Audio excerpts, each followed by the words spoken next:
Nessa noite nós vamos falar sobre a parábola das 10 virgens. E na semana que vem teremos então a última parábola dessa segunda série. Eu me surpreendi positivamente porque vocês gostaram das parábolas e têm nos acompanhado. Eu enviei, inclusive, os esboços das parábolas, né? Recebi uma mensagem do irmão que leu todas os textos, então eu fiquei muito feliz com isso e tenho recebido algumas informações que os irmãos têm sido edificados, têm pensado nas parábolas, porque afinal de contas não é muito comum fazer uma exposição das parábolas, tem sido muito trabalhoso estudar o texto, entender o texto, porque tem muitas variantes, muitas questões culturais, o texto está muito longe da nossa cultura, e inclusive entender algumas dessas realidades, mas tem sido muito bom para mim, tem sido muito relevante, eu tenho crescido muito, e fico feliz que você também tenha sido edificado até aqui, e o clamor e o pedido tem sido para que eu continue explicando algumas outras parábolas aí no livro de Mateus, tá bom? Então eu vou garimpar, ver se eu acho mais algumas para a gente continuar essa jornada. Mas hoje eu quero falar com vocês a respeito da parábola das 10 virgens. É uma parábola muito conhecida. Lucas e eu, enquanto estávamos dando aula, citamos essa parábola que fala a respeito da vigilância, tá bom? Então eu convido você a abrir o texto. O texto se encontra lá em Mateus, capítulo 25. Está dentro do grande e último sermão de Jesus, o grande discurso de Jesus a respeito da segunda vinda, a respeito do final dos tempos, de Jesus falando a respeito da escatologia, da doutrina dos finais dos tempos, tá bom? Então me acompanhe, eu estou em Mateus capítulo 25. Essa água aqui não tem nenhuma outra finalidade a não ser lubrificar a minha garganta, tá bom? Antes que alguém brinque comigo, acho que já até mandaram aqui no meu WhatsApp, né?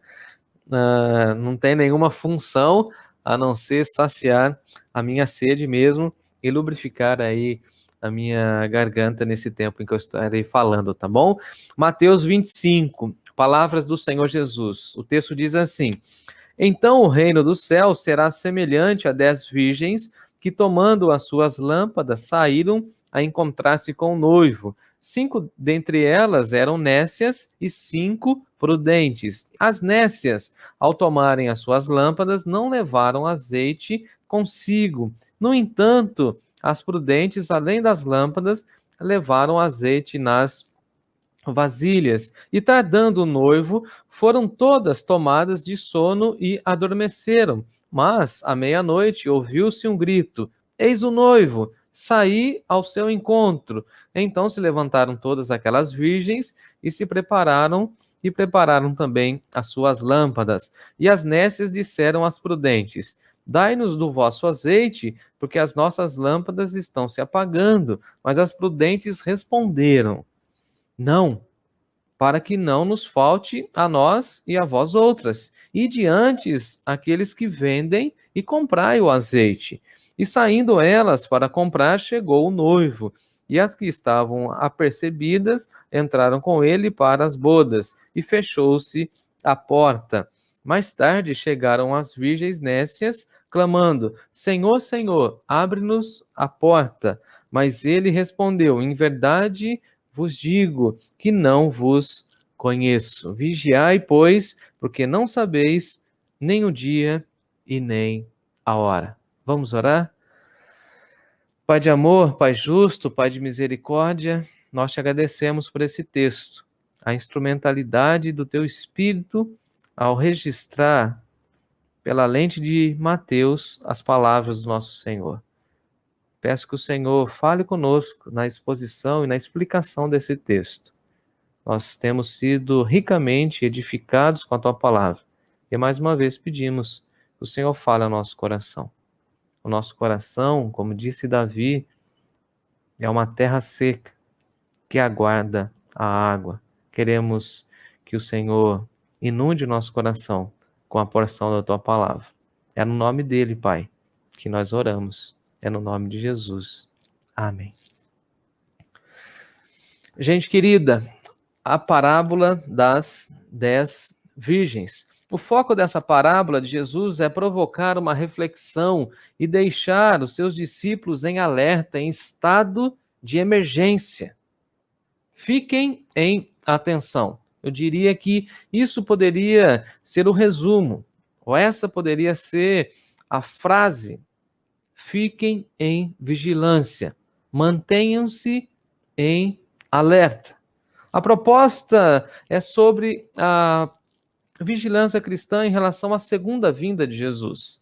Nós estamos diante de um texto que fala claramente, abertamente, faz um apelo a fim de que os discípulos de Jesus tenham esse comportamento da vigilância. Afinal de contas, nós estamos aguardando a segunda vinda de Jesus. O povo do Antigo Testamento viveu baseado na expectativa da chegada do Messias. O Messias chegou, o Messias ficou encarnado e o Messias disse que voltaria após a sua morte e a sua ressurreição. Jesus cumpriu seu ministério e, quando ressurreto, ele disse que voltaria. Mas ele também disse que voltaria quando ele estava entre nós. E aqui nós temos um texto que fala da vinda de Jesus antes da ressurreição. Isso aqui é muito importante. Jesus, antes de passar pela morte, pela ressurreição, já estava falando a respeito da segunda vinda do Messias. Então, se Jesus falou que iria para a cruz e cumpriu essa promessa, Jesus falou que ressuscitaria ao terceiro dia e cumpriu essa promessa, nós precisamos, amados irmãos e irmãs, crer que ele também cumprirá essa promessa de que ele voltará pela segunda vez. Então, o contexto todo vai falar a respeito da segunda vinda de Jesus, e o texto, em seu contexto, vai falar que os discípulos de Jesus precisam ter vigilância. Por quê? Porque os discípulos de Jesus não sabem o dia e nem a hora, e todo o contexto está falando a esse respeito. Basicamente, a partir do capítulo 24, nós temos aí o grande sermão a respeito da destruição do templo, a respeito também dos últimos dias, daquilo que nós chamamos da era do fim, do momento do fim. Ele fala a respeito das guerras, dos conflitos, do princípio das dores, e enquanto nós estamos aguardando a vinda de Jesus, cabe a nós, cabe à igreja, manter a sua vigilância. E mais uma vez, Jesus vai fazer uma comparação. O reino dos céus é semelhante. Então, o reino dos céus é semelhante no sentido de uma alegoria com as 10 virgens, mostrando mais uma vez que o foco é a perseverança e também a vigilância. Quantas vezes nós não perseveramos, quantas vezes nós não vigiamos como de fato precisávamos, e o texto vai mostrar para nós, e essa é a grande ênfase do texto. Eu quero explicar o texto, mas o foco central, eu já estou dizendo aqui nessa introdução, que o texto fala a respeito da vigilância. Então, a figura da virgem que aguardava o noivo era uma figura bem vista e respeitada no primeiro século. Na realidade, a imagem da dama, da virgem do casamento, vai falar para nós a respeito da honra. Para uma jovem do primeiro século, era uma honra aguardar o noivo, era uma honra aguardar o momento das bodas, da festa, da celebração, mas era também um pesadelo pensar na possibilidade de ser deixada de fora da festa do casamento. Então, o que Jesus está mostrando para nós, está nos ensinando que é um privilégio para nós, é um privilégio para a igreja aguardar a segunda vinda, na qual nós teremos a redenção plena, na qual nós participaremos da consumação dos séculos. Então, o que Jesus está querendo dizer é que, da mesma maneira que era uma honra para uma noiva, para uma virgem aguardar o noivo, da mesma maneira é uma honra, é um privilégio para nós aguardarmos a segunda vinda do nosso Senhor. E Jesus já havia advertido a todos nós, que aquele, porém, que perseverar até o fim será salvo, falando dentro desse contexto de que nós precisamos ter perseverança para passarmos e desfrutarmos da salvação. Então a parábola nos ensina e nos desafia a nos prepararmos para a chegada do noivo. E essa proposta de preparação tem a ver com essa vigilância e tem a ver com aquilo que nós aprendemos com a vigilância, que é a disciplina. Então, ninguém espera sem manter determinada disciplina, porque a espera exige disciplina. Então, quando você fica esperando, aguardando alguma coisa, você na realidade está nutrindo em seu ser ou em seu interior uma determinada disciplina, e você precisa ter um preparo para realizar determinadas ações. Então, da mesma forma, nós estamos disciplinando o nosso coração, a nossa mente, a fim de que os nossos dias até a chegada do Messias sejam dias de preparação. Então, a nossa vida, obviamente, não pode ser uma vida fútil, não pode ser uma vida rasa, não podemos desperdiçar os nossos dias, muito pelo contrário, precisamos ter uma vida relevante, uma busca pela santidade, uma proposta de preparação até a chegada do Messias. Então, o contexto todo vai falar para nós dessa temática, e esse tema está amarrado dentro do capítulo 24 e 25. Por exemplo, em primeiro lugar, o texto diz lá em Mateus capítulo 24, palavras do próprio Senhor Jesus: então aparecerá no céu o sinal do Filho do Homem, todos os povos da terra se lamentarão e verão o Filho do Homem vindo sobre as nuvens do céu com poder e glória. Até tem um cântico em que nós celebramos a Deus e falamos isso, né? Que o Filho do Homem virá sobre as nuvens com poder e glória. Então, repare que ele já estava falando desse poder, dessa glória, e que todos os povos o verão. Então, nós não precisamos, de certa forma, procurar outros textos.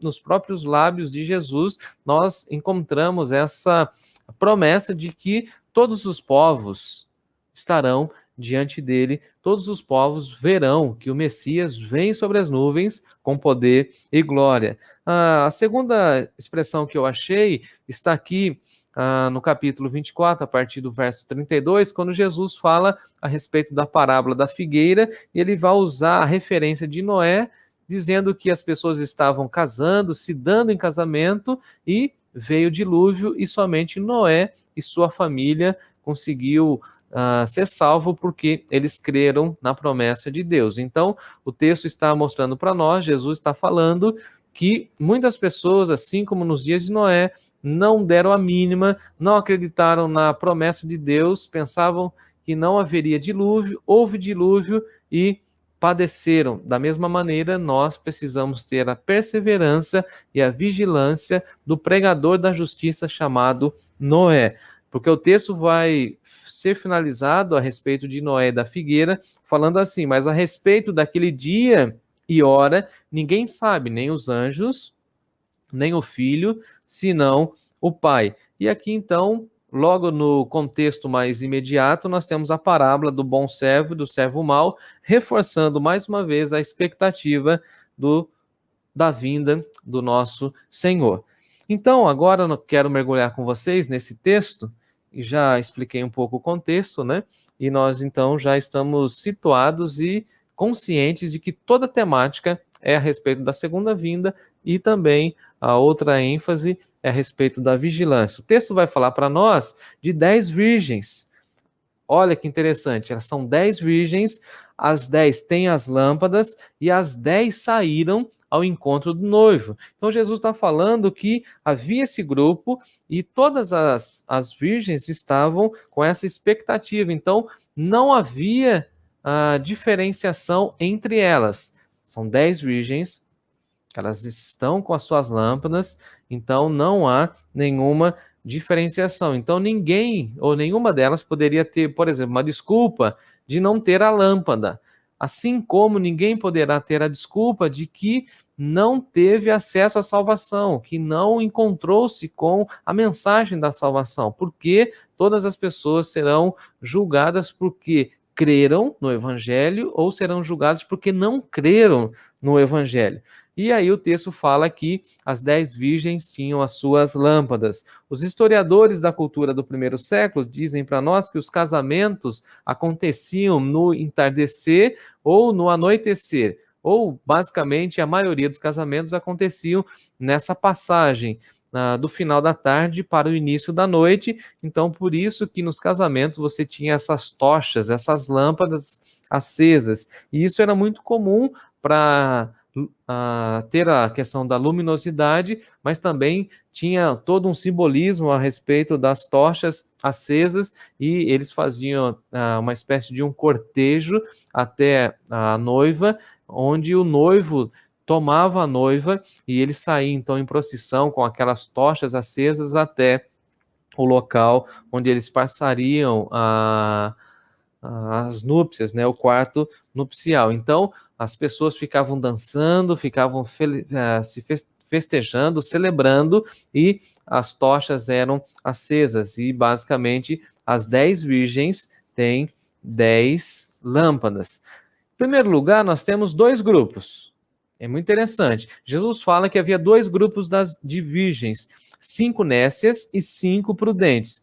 Os historiadores vão dizer que essas lâmpadas, na realidade, eram tochas, ficavam acesas por 15 minutos. E aí nós conseguimos entender um pouco porque elas carregavam azeite e porque elas precisavam de muito azeite, ou seja, do combustível, para manter essas tochas acesas. Então, basicamente, elas colocavam trapos de tecido e ficavam acendendo. Então, elas tinham que fazer todo esse trabalho. E aí Jesus vai usar um padrão sapiencial dos judeus, pautado pela sabedoria, de fazer comparação, de mostrar contrastes entre a sensatez e a insensatez, que é muito comum, inclusive, no livro de Provérbios, uma vida sábia e uma vida tola. Jesus, inclusive, em Mateus capítulo 7, usa essa expressão quando ele fala que a pessoa sensata é aquela que constrói a sua vida nas palavras dele, e aí constrói na rocha,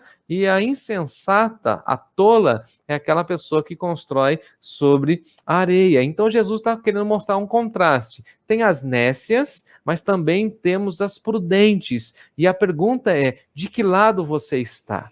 Você é uma pessoa nécia, louca, desvairada, sem entendimento, sem reflexão, que não tem um pingo de prudência, ou você é uma pessoa extremamente organizada no sentido de ter disciplina, ser uma pessoa prudente, cautelosa, preparada. Então, basicamente, é isso que Jesus está colocando nesses 2 grupos. Tem 2 grupos de pessoas. Tem as pessoas nécias, mas temos também as pessoas prudentes. As nécias são altamente imprudentes. Já as prudentes são completamente organizadas, preocupadas com tudo. Se temos 2 grupos, nós temos também 2 reações. Esse é o segundo ponto. Jesus vai falar das 2 reações. As nécias têm posturas e decisões completamente diferentes das prudentes. E assim a parábola coloca diante de nós a questão da responsabilidade. Nós somos responsáveis por nossas escolhas. Nós somos responsáveis em responder ou não o chamado de Deus. E aí diz o texto, a partir do verso 3, que as nécias, ao tomarem suas lâmpadas, não levaram azeite consigo. Elas têm as lâmpadas, mas elas não têm combustível. Elas não se prepararam para a festa do casamento. E elas sabiam que a festa do casamento duraria vários dias. Se você conhece um pouco da cultura judaica, você sabe que as festas de casamentos duravam semanas. Quando a família tinha muito recurso, era 2 semanas.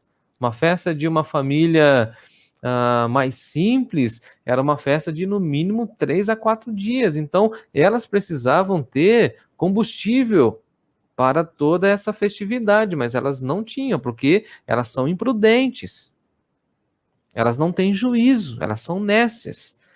E aí, no versículo 4, Jesus fala assim: no entanto, fazendo mais uma vez uma comparação. Se as nécias não estavam preparadas, nós temos as prudentes que levaram as suas lâmpadas e levaram também o azeite, o combustível para essas lâmpadas. E aí no versículo 5 nós temos uma expressão muito interessante, porque as pessoas não têm muita compreensão, eu vou tentar explicar essa expressão.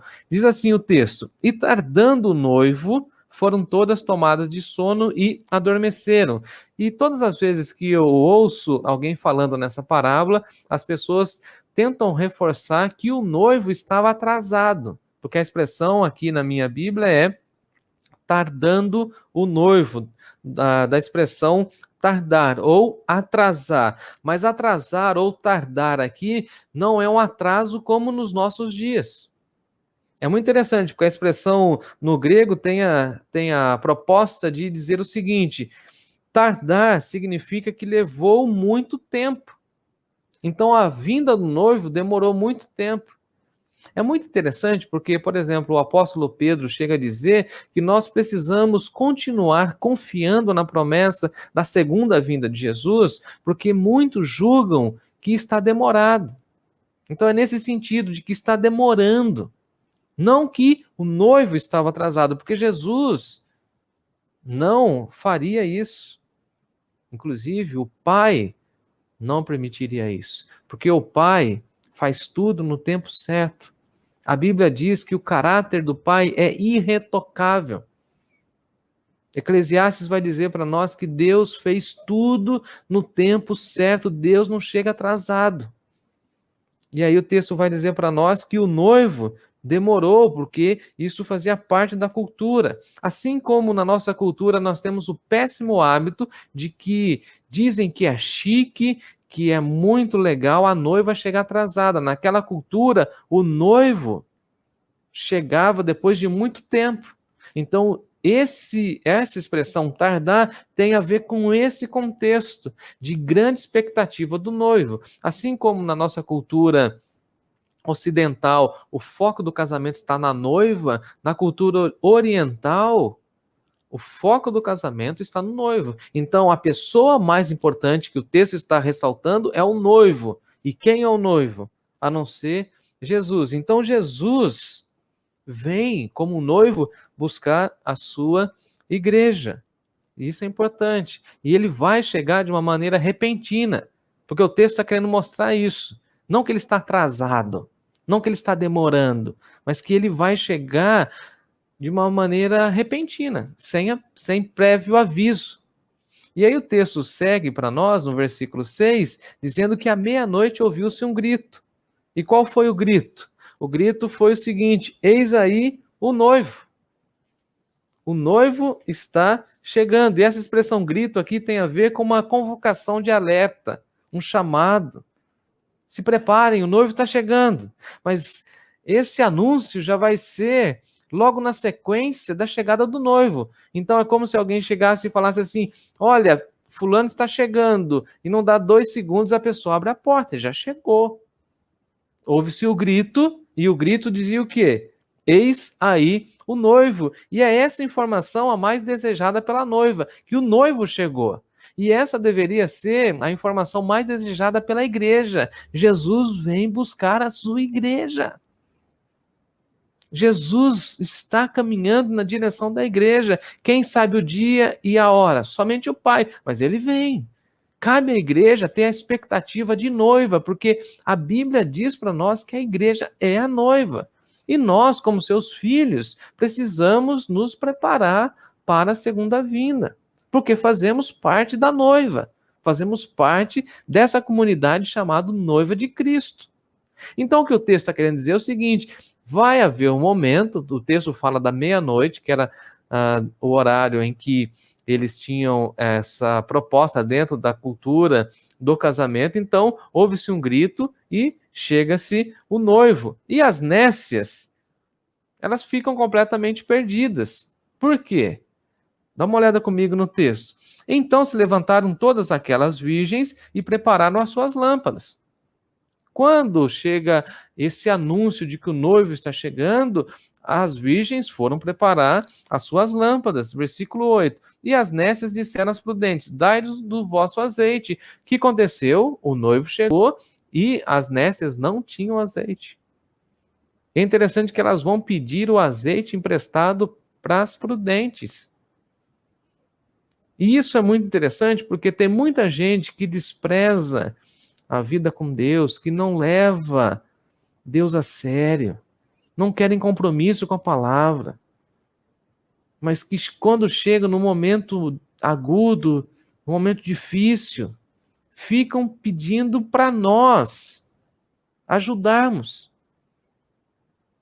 São pessoas nécias, são pessoas que dão as costas para Deus, mas que pensam que no último momento terão ainda alguma oportunidade que nós conseguiremos fazer alguma coisa.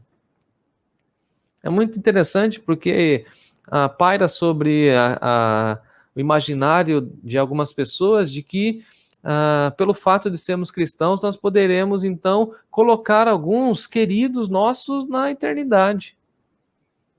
Uma vez alguém perguntou para mim se naquele dia derradeiro em que nós ouviremos "Vinde bendito do meu Pai", eu como pastor não poderei trazer algumas pessoas e falar dessas pessoas: olha, aqui está fulano de tal, ela foi minha ovelha, será que ela não pode ter um acesso à presença do Senhor? E as pessoas pensam que o reino dos céus funciona dessa forma. Porque as pessoas são nécias, não querem esse compromisso com Deus, não se preparam.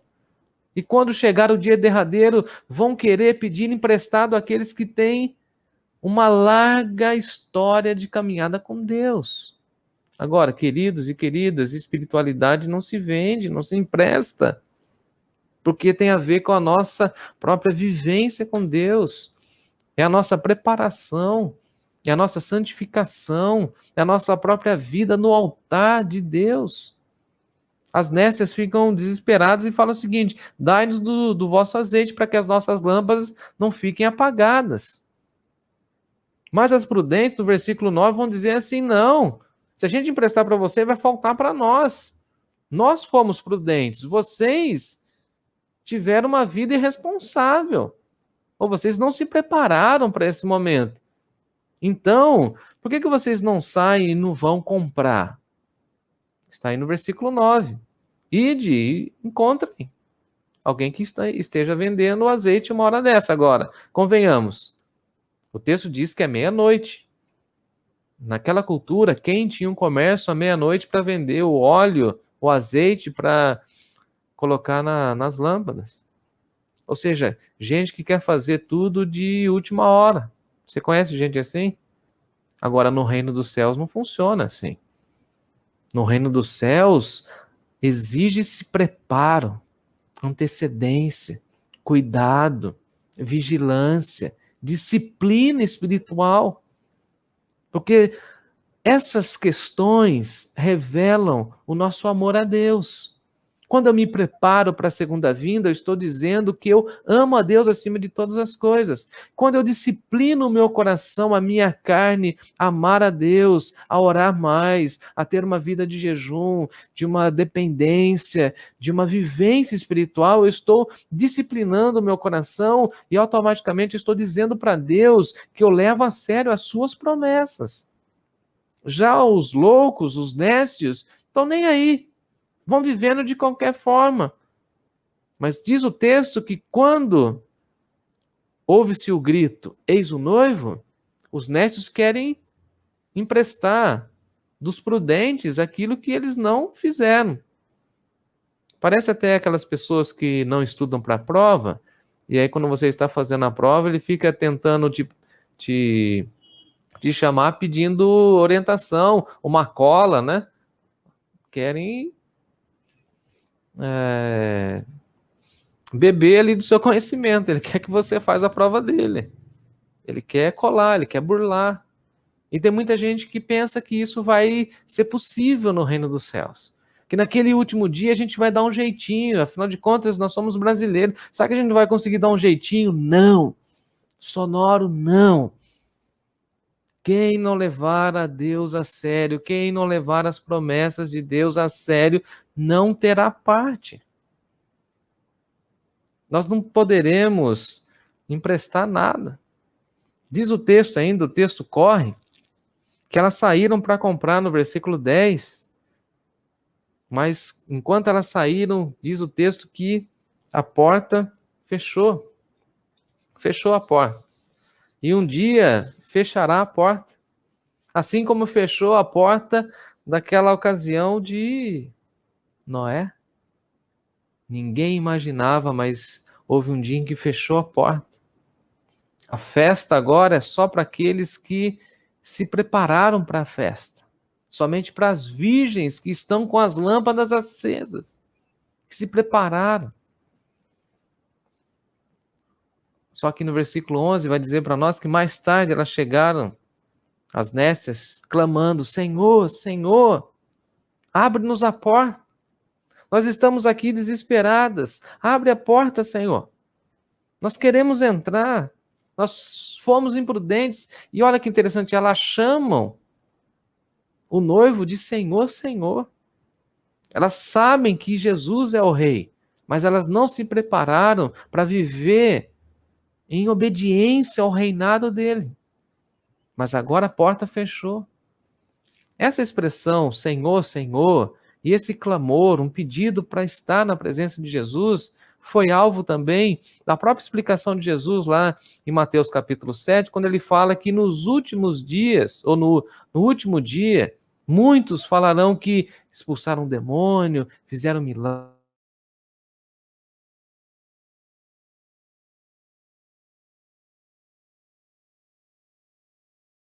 Fizemos isso, em teu nome não realizamos milagre, e ele vai dizer assim: eu não vos conheço. Quando essas nécias chegam e ficam batendo a porta e a porta está fechada e clamando, Senhor, Senhor, sabe o que o noivo diz? Verso 12: em verdade vos digo que eu não vos conheço, eu nem sei quem vocês são. Vocês não se prepararam, vocês foram imprudentes, eu não vos conheço. E essa expressão não vos conheço não significa que ele não sabe quem elas são. Ele sabe, conhece a identidade, sabe o nome, claro que sabe. Mas não vos conheço no sentido de relacionamento. Não vou me relacionar com vocês porque vocês me negaram a vida inteira. Não vos conheço.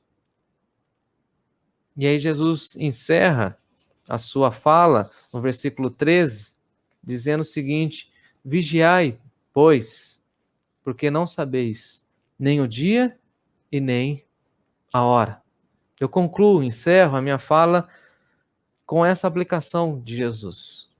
Jesus aplica essa parábola e as pessoas do seu tempo entenderam, as pessoas compreenderam claramente. Eles conheciam a questão das lâmpadas, eles conheciam a questão da pureza da virgem, eles conheciam a questão do casamento, eles entenderam tudo, a questão da porta, e nós precisamos ter o entendimento, mesmo estando longe.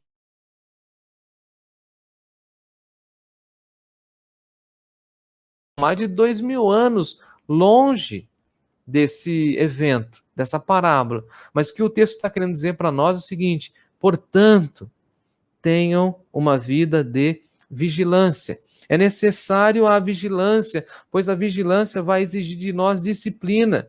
E nós precisamos disciplinar o nosso tempo, disciplinar as nossas próprias prioridades, disciplinar o nosso estilo de vida, a fim de que nós tenhamos a expectativa da vinda de Jesus.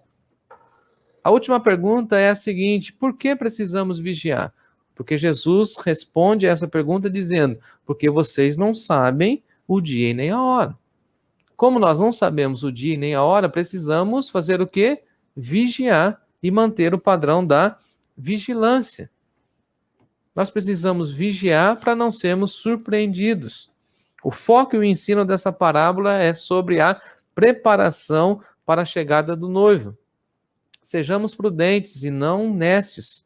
Sejamos vigilantes e não displicentes. O último verso que eu cito é a expressão de Amós: prepara-te, ó Israel, para te encontrares com o teu Deus. Hoje nós somos o Israel de Deus. Nós é a igreja. E nós precisamos nos preparar, porque haverá um encontro. Povo de Deus, vigie, pois o Senhor virá. Seja uma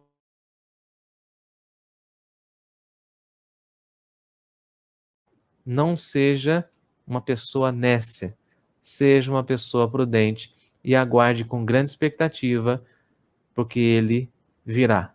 O noivo virá, e um dia nós o viremos. Eis aí o noivo, e que a porta não se feche na